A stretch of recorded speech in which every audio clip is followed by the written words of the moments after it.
Olha, é difícil pensar num líder mundial com uma jornada política tão cheia de reviravoltas quanto a de Luiz Inácio Lula da Silva. De líder sindical a presidente, de prisioneiro a, de novo, chefe de Estado. Nesta análise, a gente vai mergulhar na ascensão, na queda e no impressionante retorno de uma das figuras mais marcantes da história do Brasil. É realmente uma montanha-russa, né? A trajetória política de Luiz Inácio Lula da Silva tem picos muito altos e vales muito profundos. E ela se estende por quase 5 décadas da nossa história. Vamos dar uma olhada nos momentos que realmente definiram esse percurso. Bom, para entender o Lula, a gente precisa voltar no tempo. A história dele não começou nos corredores do poder em Brasília de jeito nenhum. As raízes dele estão lá na pobreza do sertão nordestino e depois no chão de fábrica, onde a voz dele começou a ganhar força no movimento operário. O começo da vida e o ativismo sindical durante a ditadura militar foram o que forjaram a identidade política dele. Pensa só, num período de repressão intensa, ele surge como uma voz superpoderosa, liderando greves gigantescas que chegaram a desafiar o regime. E ele não ficou só no sindicato. Ele pegou toda aquela influência e levou para o cenário nacional. Em 1980, ele foi um dos fundadores do Partido dos Trabalhadores, o PT. E essa nova força política de esquerda iria mudar o jogo político brasileiro para sempre. E aí, em 2002, depois de tentar 3 vezes, ele consegue. Acontece a vitória histórica. E a eleição dele não foi só um triunfo pessoal, sabe? Foi um momento sísmico, um divisor de águas. Ele se tornou o primeiro presidente de origem operária do Brasil, consolidando de vez a redemocratização do país. Os 2 mandatos do Lula foram um período de contrastes bem fortes.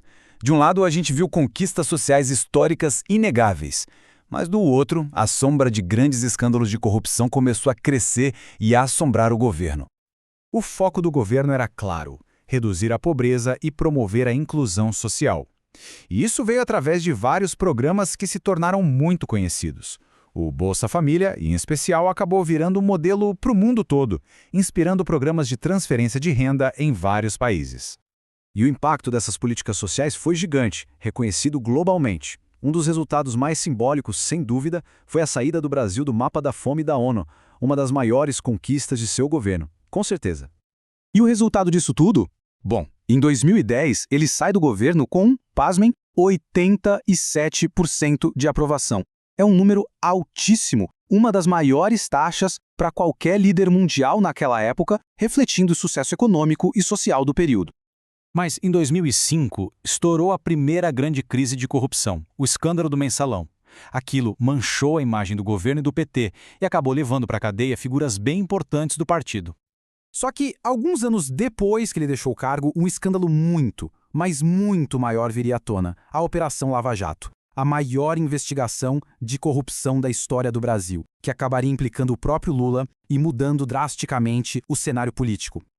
A partir daí, os processos contra ele foram muito rápidos e bem severos, e culminaram na condenação, na prisão e na perda dos direitos políticos. Foi um ponto de virada dramático e, para muitos, o fim da carreira dele. Só que aí vem uma reviravolta digna de filme. O Supremo Tribunal Federal entra em cena e anula todas as condenações.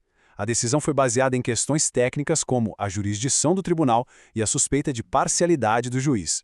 E com isso, os direitos políticos dele foram restaurados, abrindo o caminho para um retorno que parecia impossível. O retorno de Lula ao poder em 2023 foi histórico. Mas o Brasil que ele encontrou era outro. Um país profundamente transformado, dividido, muito diferente daquele que ele tinha governado antes. A vitória dele foi garantida por uma margem mínima, de só 1,8%, a mais apertada da nossa história recente. E esse número não é só estatística, é o retrato de uma nação rachada ao meio. E é interessante ver que, contrariando muitas previsões pessimistas, a economia nesse terceiro governo mostrou uma resiliência notável. O PIB cresceu bem, o desemprego continuou caindo, os resultados de fato superaram as expectativas de muita gente. Só que tem um detalhe curioso. Esse bom desempenho na economia não virou popularidade alta para ele. É um paradoxo, que os analistas estão até chamando de cenário Biden. A sensação de melhora parece que não chegou para uma parte importante da população. A verdade é que governar o Brasil hoje é outra história. Exige navegar por desafios estruturais novos. O Congresso está muito mais poderoso, a economia gig, com trabalhadores autônomos, mudou o eleitorado. É uma realidade bem mais complexa do que a dos mandatos anteriores. No cenário mundial, a aposta foi numa política externa de não alinhamento, tentando equilibrar as relações com Estados Unidos, China, União Europeia. A ideia foi reposicionar o Brasil como uma voz de liderança do chamado Sul Global. E o governo focou muito em restaurar a posição internacional do Brasil. Isso ficou claro ao trazer para o país grandes eventos, como a cúpula do G20 e a COP30, e ao tentar se colocar como um mediador em debates globais importantes. E quando muitos pensavam no fim de sua carreira, ele desafia as preocupações com a idade e, aos 80 anos, declara a intenção de concorrer a um quarto mandato em 2026. Isso prepara o terreno para mais um capítulo, provavelmente dramático, nessa longa jornada política.